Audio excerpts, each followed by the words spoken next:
Class 12 आपने कर ली, आपका रिज़ल्ट भी आना शुरू हो गया। अब क्लास 12 के बाद करना क्या है? याद रखना, ज़िंदगी जितनी आसान थी ना क्लास 12 से पहले, क्लास मैट्रिक से पहले, अब इतनी आसान नहीं रहेगी। सही है। शायद ये मैं आखिरी बार आपके लिए वीडियो बना रहा हूँ उन बच्चों के लिए जिन्होंने 2025 में इंटर कर लिया। अब जो भी वीडियोस आएंगी वो उन बच्चों के लिए आएंगी जो 9 matric first year second year में है। आप लोगों के लिए लास्ट बार है। ज़रा मेरी बात सुनो, समझो, यकीन मानो, बहुत फ़ायदा रहेगा, ज़िंदगी भर काम आएगी मेरी बात आपको। ठीक है, आखिरी बार आप लोगों से मुखातिब हो रहा हूँ।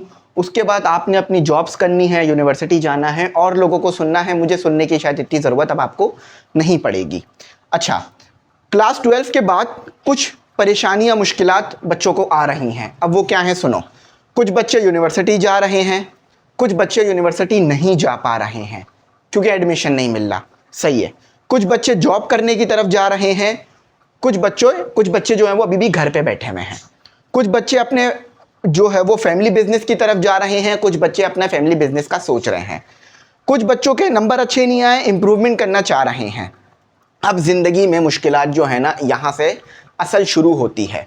अब ज़िंदगी आपकी वो नहीं रही कि आपके फादर या मदर आपको लेके जाएं और जॉब पे लगाएं।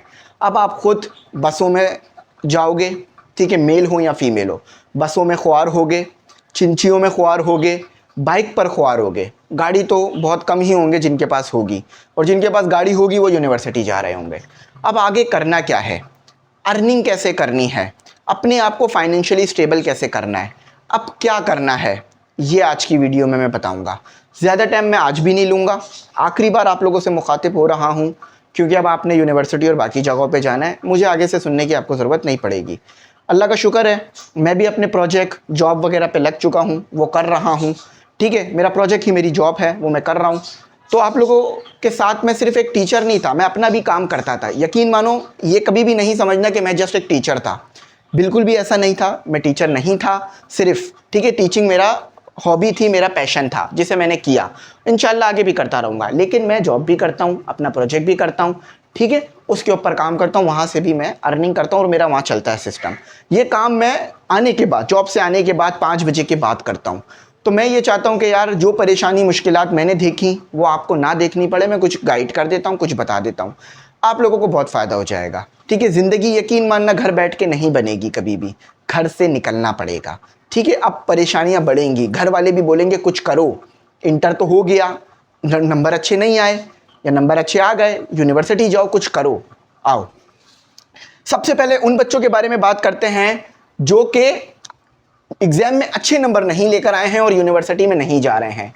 मैं उनके बारे में भी बात करूंगा जो यूनिवर्सिटी जा रहे हैं और उन्होंने अर्निंग कैसे करनी है। ठीक है, देखो, अगर आपके अच्छे नंबर नहीं आए ना, सबसे पहले आप डिसाइड करो कि पढ़ाई आपने कंटिन्यू रखनी है या नहीं रखनी। ठीक है, सबसे पहले ये डिसाइड करो, बैठो और डिसाइड करो कि आगे पढ़ाई कंटिन्यू रखनी है या नहीं रखनी। देखो ज़रा समझो करना क्या है। ठीक है, आपके अच्छे नंबर नहीं आए हैं, मार्क्स आपके अच्छे नहीं आए, सबसे पहले आप डिसाइड करो आपने पढ़ाई करनी है या नहीं। अगर पढ़ाई करनी है तो इसी साल यूनिवर्सिटी जाना है या इम्प्रूवमेंट की तरफ जाना है। इसी साल यूनिवर्सिटी जाना है या इम्प्रूवमेंट की तरफ जाना है। अगर इसी साल यूनिवर्सिटी जाना है और आपके मार्क्स हैं 50 से ऊपर, 50% या 55% से आपके मार्क्स ऊपर हैं, तो कोई भी प्राइवेट यूनिवर्सिटी अच्छी फील्ड आपको दे देगी। या 60s में आपके मार्क्स हैं तो आपको किसी भी प्राइवेट यूनिवर्सिटी में एडमिशन मिल जाएगा, कंप्यूटर साइंस में भी। बात समझ गए? तो पहले डिसाइड करो आगे पढ़ाई करनी है या फिर इम्प्रूवमेंट करनी है, या यूनिवर्सिटी जाना है या जॉब करनी है। सही है, डिसाइड करो। अच्छा, अब वो बच्चे जो यूनिवर्सिटी चले गए हैं उनकी ज़िंदगी अभी भी बहुत आसान है।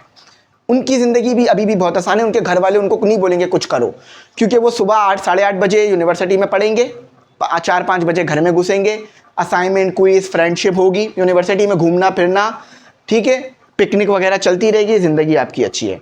अच्छा, अब अर्निंग कैसे करनी है? यूनिवर्सिटी जा रहे हो, इम्प्रूवमेंट कर रहे हो या पढ़ रहे हो, आप कोशिश करो ट्यूशन पकड़ो। सबसे आसान तरीका है, ट्यूशन पढ़ाओ, कोचिंग में पढ़ाओ, अपनी भी नॉलेज को इम्प्रूव करो और अर्निंग करो। या फिर कोई स्किल सीख लो, एडिटिंग की, थंबनेल डिज़ाइनिंग की, वीडियो एडिटिंग की, या कुछ भी इस तरह की, उसको जो है वो फ्रीलांसर बनकर करो। ठीक है, छोटा मोटा बिजनेस करो। चलो ये बात हो गई। अच्छा, अब आते हैं जॉब। जॉब करनी है। देखो वो बच्चे जो अब यहाँ से पढ़ाई बिल्कुल छोड़ देंगे, इंटर के बाद यूनिवर्सिटी नहीं जाएंगे, जॉब करेंगे, ऐसी बहुत बड़ी तादाद है। मैं उनको ये कहूँगा, भाइयों वाला मशवरा दूंगा, किसी भी ऐसी यूनिवर्सिटी में एडमिशन ले लो कि जॉब के साथ साथ पढ़ते रहो। यकीन मानो, मैं आपको एक अपना वाकया बताता हूँ, अभी हुआ। मैं संडे मार्केट गया, मैं अक्सर जाता रहता हूँ संडे मार्केट, 4-5 महीने में एक बार, ठीक है, घर का थोड़ा बहुत सामान लेने के लिए। मैं संडे मार्केट गया, वहाँ पर एक कपल था, ठीक है, एक आदमी खड़ा हुआ था। मैंने उस आदमी को बोला कि यार ये शर्ट कितने की है। वहाँ एक शर्ट थी, मुझे अच्छी लगी, मैंने बोला कितने की है। उसने मुझे बोला 100-150। तो मैंने उसको एक बात बोल दी, मैंने कहा कम करे, ठीक है। तो उसके बराबर में उसकी वाइफ थी या उनकी वाइफ थी या कौन थी मुझे नहीं पता, उन्होंने मुझे बोला कि आप जाहिल हैं, आप पढ़े लिखे नहीं हैं। ठीक है, बात सुनो ज़रा, आप पढ़े लिखे नहीं हैं, आपको लग रहा है कि ये यहाँ पर सेल करने वाले हैं। मैंने बेध्यानी में बोला था, मुझे नहीं पता था, उन्होंने प्राइस बताई तभी मैंने बोला। गलती मेरी भी थी, मैं ये नहीं कह रहा गलती उनकी थी। तो उन्होंने मुझे ऐसा बोला, फिर मुझे एहसास हुआ, उनको नहीं पता था कि मेरी क्या तालीम है, मैं कौन सी यूनिवर्सिटी में पढ़ता हूँ। उन्होंने मुझे कहा कि आप पढ़े लिखे नहीं हैं। फिर मुझे एहसास हुआ कि पढ़े लिखे होने की कितनी वैल्यू है। आप यकीन मानो, अच्छी से अच्छी जॉब कर लो, पढ़े लिखे नहीं हो ना, ज़िंदगी में हमेशा एक एहसास रहेगा। कभी भी कितना भी स्किल सीख लो ज़िंदगी में, आप एक इंजीनियर डॉक्टर से बड़े नहीं बन सकोगे। फॉर एग्जाम्पल, आप दुनिया की हर मेडिसिन के बारे में जानते हो, तो क्या आप डॉक्टर कहलाओगे? नहीं, जब तक आप MBBS नहीं करोगे। तो यकीन मानो, तालीम ज़रूर हासिल करना। कोई छोटी मोटी MBBA की डिग्री, BA की डिग्री, ठीक है, BBA कर लो, MA कर लो, MS कर लो, कोई भी छोटा मोटा पार्ट टाइम में ज़रूर पढ़ना। कराची यूनिवर्सिटी में जाओ, मल्टीपल हज़ारों आपको ऐसे स्टूडेंट मिलेंगे जो जॉब भी कर रहे हैं और इवनिंग में पढ़ रहे हैं। तो प्लीज़ तालीम मत छोड़ना, पढ़ाई ज़रूर करना, कुछ ना कुछ छोटी मोटी डिग्री हासिल कर लेना। ग्रेजुएट कहलाओगे, पढ़े लिखे कहलाओगे, किसी भी गवर्नमेंट जॉब के लिए अहल रहोगे, सही है, ज़िंदगी में आगे बढ़ सकोगे। और जो बैचलर्स होते हैं, मास्टर्स होते हैं, उनको बहुत ज़्यादा वैल्यू मिलती है फ़ॉरेन में और वीज़ा आसानी से लग जाता है। ठीक है, सही है। बिजनेस कर रहे हो तो भी पढ़ाई मत छोड़ना। देखा ना मेरा वाकया, सुना ना आपने, सही है। आज कोई ग्रुप वगैरह की बात नहीं होगी, अब आपके फ्यूचर की बात है। बिजनेस कर रहे हो, फैमिली बिजनेस है, बहुत अच्छा है, बहुत अच्छी ज़िंदगी है।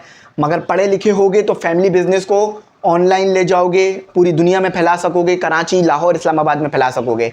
आपने एक चीज़ नोट की होगी, कराची में जो चीज़ें मशहूर हैं वो सिर्फ कराची तक ही मशहूर हैं। फॉर एग्जांपल, जावेद निहारी कहते हैं, चलो किसी का नाम नहीं लेते, समझो बी बिरयानी वाला है, कोई एक बी बिरयानी वाला है। कराची में तो वो अपनी 10 ब्रांचें खोल लेंगे, मगर कराची से बाहर उनकी ब्रांचें नहीं मिलेंगी आपको। लाहौर में, इस्लामाबाद में, हैदराबाद में, रावलपिंडी में नहीं। भाई, जो बिरयानी इतनी ज़्यादा कराची में पसंद की जा रही है, बी बिरयानी है, कोई भी बी बिरयानी है, तो वही बिरयानी हैदराबाद में लोग पसंद नहीं करेंगे। लाहौर, इस्लामाबाद तरसते हैं लोग ऐसी बिरयानी खाने के लिए जो कराची में पकाई जाती है, कराची में बनती है, मगर क्यों नहीं कर पाते? तालीम की कमी होती है। बहुत बड़े लेवल पे अकाउंट नहीं संभाल पा रहे होते हैं, बड़े बड़े अकाउंटेंट को हायर नहीं कर पाते हैं। तो अगर तालीम याफ्ता होगे, अपने बिजनेस को बहुत बड़ा बना लोगे। अच्छा, बहुत सारे ऐसे लोग भी होते हैं जो नहीं बनाना चाहते अपने बिजनेस को बड़ा, लेकिन हर किसी को बुरा लगेगा कि मेरी ब्रांच इस्लामाबाद, लाहौर में हो। अब मैकडोनल्ड्स को देखो, KFC को देखो, बर्गर किंग को देखो और स्टारबर्ग को देखो, ऐसे मल्टीपल ब्रांड हैं अमेरिका में जिनकी ब्रांचें पूरी दुनिया में खुली हुई हैं। सिर्फ अमेरिका में नहीं, पूरी दुनिया में तालीम से उन्होंने फैलाया। अलबैक देख लो, समझ गए मेरी बात? चाहिए। अब वो बच्चे जो इम्प्रूवमेंट की तरफ जा रहे हैं, इम्प्रूवमेंट के लिए ये करना है आपने कि आपने नवंबर दिसंबर में, यानी सितंबर में ही बोर्ड ऑफिस चले जाना। 2 फॉर्म मिलेंगे, एक होता है इनरोलमेंट फॉर्म और एक होता है परमिशन फॉर्म। वो फॉर्म फिल करना, फिर एग्जामिनेशन फॉर्म आएगा आपके पास, जो है वो फरवरी में, वो भरना। आपका इम्प्रूवमेंट के लिए इनरोलमेंट हो जाएगा, एडमिट कार्ड आ जाएगा।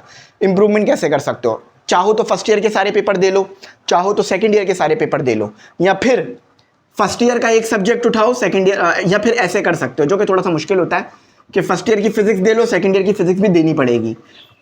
या फिर 4 सब्जेक्ट उठा सकते हो, जिसमें 2 सब्जेक्ट होंगे, एक फर्स्ट ईयर वाला, एक सेकंड ईयर वाला। या फिर मैथ दे लो फर्स्ट ईयर का, या फिर सेकंड ईयर का मैथ। अच्छा, फर्स्ट ईयर का मैथ उठाओगे, सिर्फ सेकंड ईयर का फर्स्ट ईयर का मैथ, फर्स्ट ईयर की फिजिक्स उठाओगे तो सेकंड ईयर की फिजिक्स और सेकंड ईयर की मैथ लाजमी देनी पड़ेगी। इस तरह से इंप्रूवमेंट होती है। या फिर इंग्लिश उठा लो, फर्स्ट ईयर सेकंड ईयर की, इस तरह से। ठीक है, बात समझ गए? इम्प्रूवमेंट में आपका ज़्यादा से ज़्यादा खर्चा 8-9 हज़ार रुपये का होगा, लेकिन मैंने इम्प्रूवमेंट की थी, पूरी ज़िंदगी में जितना नहीं सीखा उतना इम्प्रूवमेंट में सीखा। इम्प्रूवमेंट करना चाहो तो ज़रूर करना। अच्छा, अब ज़रा यहाँ बताता हूँ मैं। यार देखो, जितनी ज़िंदगी मेरी आसान थी ना सेकेंड ईयर से पहले, उतनी ज़िंदगी अब मेरी आसान नहीं रही। ऐसा नहीं कह रहा मुश्किलात हैं, अल्लाह का शुक्र है, मेरे अल्लाह ताला ने मुझे बड़ा हौसला दिया, मैं अपनी परेशानियों से लड़ता हूँ। कभी मेरी परेशानी आपको नहीं पता, अभी भी मेरे जहन में चल रही है वो, लेकिन आपको नहीं पता चलेगी कभी, क्योंकि मैंने आपके साथ खुशियाँ बांटनी है। जो मेरे करीबी लोग हैं ना, बहुत करीबी लोग हैं, उनको भी मेरी परेशानियों का नहीं पता होता। इनफैक्ट कि चलो मैं थोड़ा और आगे बढ़ जाता हूँ, जिस खातून से मैं शादी करूँगा ना, उस खातून को भी मेरी परेशानियों का नहीं पता होगा कि मैं किस चीज़ की वजह से परेशान हूँ, मैं किस डील की वजह से परेशान हूँ। मेरी बहुत मसले मसाइल चलता रहता है, तो मैं कभी किसी को नहीं बताता। इनफैक्ट कि मैं अपने अम्मी अब्बू को भी अपनी परेशानियों का नहीं बताता। आपने भी ये करना है कि अपनी परेशानियों को बारे में किसी को नहीं बताना, सिर्फ अल्लाह को बताना है। अल्लाह से दुआ मांगनी है, अल्लाह पे उम्मीद रखनी है, हमेशा खुशियाँ बांटनी है इर्द गिर्द, और परेशानियाँ आएंगी यकीन मानो। जब आप मैं भी बसों में बहुत ख्वार हुआ हूँ भाई। कॉलेज में बस में जाता था, बाइक नहीं थी मेरे पास, ठीक है, पेट्रोल के पैसे नहीं होते थे इस कॉलेज टाइम मेरे पास, ठीक है। यूनिवर्सिटी में तो मैंने पढ़ाना वगैरह शुरू कर दिया था, तो बाइक पे आना जाना करता था। मैंने बहुत टाइम ख्वार हुआ हूँ रोडों पे, आज भी होता हूँ रोडों पे ख्वार। एक्सीडेंट भी हुए हैं, लोगों ने जो है वो चूना भी लगाया है पैसों का, महंगी चीज़ें भी बेची हैं, मगर मेहनत करी है, आना जाना किया है। तो अपने आप को, दिमाग को खोल के रखना, किसी की बातों पे सीधा भरोसा नहीं कर लेना। जब बाहर निकलना हमेशा कानूनी काम करना, लीगल काम करना, इल्लीगल कोई काम नहीं करना। बसों में ख्वार होना, अपनी जेब का देखना, क्योंकि मेरे कुछ दोस्त हैं यूनिवर्सिटी जाते थे, जेब से मोबाइल चोरी हो गया, ठीक है। मोबाइल यूज़ ना करना, लोग लेके भाग जाते हैं, चुरा लेते हैं, जेब काट देते हैं, मोबाइल बैग से बैग काट देते हैं, इतना मसले मसाइल करते हैं। तो परेशानी आएंगी, घर जैसा सेफ़ इन्वायरमेंट अब नहीं मिलेगा, ठीक है। जॉब पे जाना, मेरा एक दोस्त जॉब पे गया, उसको जो है वो पकड़ के मारा, सर फाड़ दिया वहाँ पर जॉब पे। बिल्कुल हर चीज़ों का मुकाबला करना, कोशिश करना, लड़ाई फड्डों से दूर रहना, लेकिन जब हो जाए तो कानूनी रास्ता लेना, ठीक है। मुश्किलात आएंगी, मैंने आप लोगों को 9 से पढ़ाया, यकीन मानो इतने इतने से थे आप लोग मेरे सामने, ठीक है। मेरी भी उम्र उस वक्त कोई ज़्यादा नहीं थी, उठा के देखो मेरी भी उम्र उस वक्त कम थी, लेकिन आप इतने छोटे छोटे से बच्चे थे। किसी की उम्र 15 साल, 14 साल, 12 साल तो नहीं, 13 साल, 14 साल, 16 साल थी। अब आप लोगों की उम्र 18, 19, 20, 21, 22 की तरफ आप लोग आ गए हो, ज़्यादा से ज़्यादा 21, 22। तो अब बड़े हो गए हो, ज़िंदगी में चेंजेस आ गए हैं, दिखने में चेंज हो गए हो। मेरी दुआएं हैं आप लोगों के साथ। एक आखिर में बात कहूँगा कि इन 4-5 साल मैंने आपको पढ़ाया, ठीक है। आप लोगों ने अब यूनिवर्सिटी जाना शुरू कर दिया है, काम शुरू कर दिए हैं, लेकिन यार पढ़ाने में जो भी कोई मुझसे कभी गलती हो गई हो, मेरी कोई बात बुरी लग गई हो, क्योंकि कमेंट सेक्शन में मैंने अक्सर देखा बैड कमेंट आए मुझे, ठीक है। मैंने जानबूझ के कभी कोई ऐसी चीज़ नहीं की कि मैं जानबूझ के माइनस गलत लगा दूँ या कोई सवाल गलत करा दूँ। मेरे पास लिमिटेड नॉलेज था, ठीक है, हर किसी के पास लिमिटेड होता है, लेकिन मेरे पास ज़्यादा लिमिटेड था। मैंने उस लिमिटेड नॉलेज को पूरा यूज़ कर कर आपको पढ़ाया, सिखाया, हमेशा आपके भले की बात करी। मुझे इन 4-5 सालों में कहीं भी जाने का मौका नहीं मिला, ठीक है। इनफैक्ट कि मैं इन 4-5 सालों में उम्रे पे भी नहीं जा सका। मेरा इतनी ख्वाहिश थी कि मैं उम्रे पे जाऊँ, ये मेरा सालों से है, अभी भी है। आप मेरे लिए दुआ करना, मैं आपके लिए दुआ करूँ। तो मैं उम्रे पे भी नहीं जा सका, मैं बड़े मसले मसाइल रहे, लेकिन मैं अल्लाह का शुक्र है करता रहा मुकाबला चीज़ों से। आप लोगों को पढ़ाता रहा, आप लोगों ने कभी नहीं देखा होगा कि लेक्चर नहीं आए। ज़्यादा से ज़्यादा 1-2 दिन लेक्चर लेट हुए, लेकिन वो भी लेक्चर आते रहे हर बार। तो मैंने आपके लिए बड़ी मेहनत की, बड़ी चीज़ें की। अब आप अपनी ज़िंदगी में आगे जा रहे हो, तो मायूस नहीं होना, परेशान नहीं होना। जो भी हो यार, वक्ती है, वक्ती ज़िंदगी है, वक्ती परेशानियाँ होती हैं, तो वो तो गुजर जाएगा, वक्त टेंशन ख़त्म हो जाएगी। एक दिन आप सोचोगे यार परेशानियाँ, मुश्किलात सब ख़त्म हो गई और आप आराम से बैठे हुए होगे, लेकिन आपको अपने पर फ़ख्र होगा कि आपने परेशानी और मुश्किलों में सब्र किया, साबिर रहे। सब्र करना, साबिर बन के रहना, ठीक है, सब्र करना, ठीक है, सब्र करना मेरे भाइयों, ठीक है। तो यहीं तक रखते हैं, कोई बात ना समझ में आई हो तो पूछ लेना। अब जो वीडियो आएंगी ना, आप लोगों के लिए नहीं आया करेंगी, इंशाल्लाह वीडियो आती रहेंगी, पढ़ाता रहूँगा, जॉब भी करता रहूँगा, पढ़ाता भी रहूँगा। आप लोगों की दुआओं से मेरी जॉब भी बहुत अच्छी लगी, तो पढ़ाता भी रहूँगा, जॉब भी करता रहूँगा। सुबह मेरे ना 7 बजे मैं निकल जाता हूँ जॉब के लिए, मैं 5 बजे तक मेरी छुट्टी हो जाती है, तो 5-6 बजे तक घर आ जाता हूँ। कभी थोड़ी जल्दी भी हो जाती है, काम जल्दी हो जाए तो फिर आके पढ़ाता हूँ, ठीक है। तो ये है कि चल रहा है सब कुछ अच्छा। आप आगे जो वीडियोस आएंगी वो उन बच्चों के लिए आएंगी जो भी 9, 10 फर्स्ट ईयर सेकंड ईयर में आए या ई कैट कर रहे हैं। आप लोगों के लिए अब नहीं आएंगी, इसलिए कह रहा था आखिरी है। तो बेस्ट ऑफ लक, परेशान नहीं होना भाई, जो भी हो ज़िंदगी में सब्र करना, नमाज से मदद लेना, सब्र से काम लेना, ठीक है। मेरी दुआएं आप लोगों के साथ, अल्लाह ताला आपको मज़ीद इतना कामयाब कर दे कि आप जो है ना, मुझे एक दिन कॉल करके बताओ सर मैं इतना कामयाब हो गया हूँ, और हम सबको फ़ख्र हो आप पे। थैंक्स फॉर वॉचिंग, अल्लाह हाफिज़। अगर ज़िंदगी में कभी भी मेरी कोई बात बुरी लगी हो तो उसके लिए बहुत बहुत माज़रत है।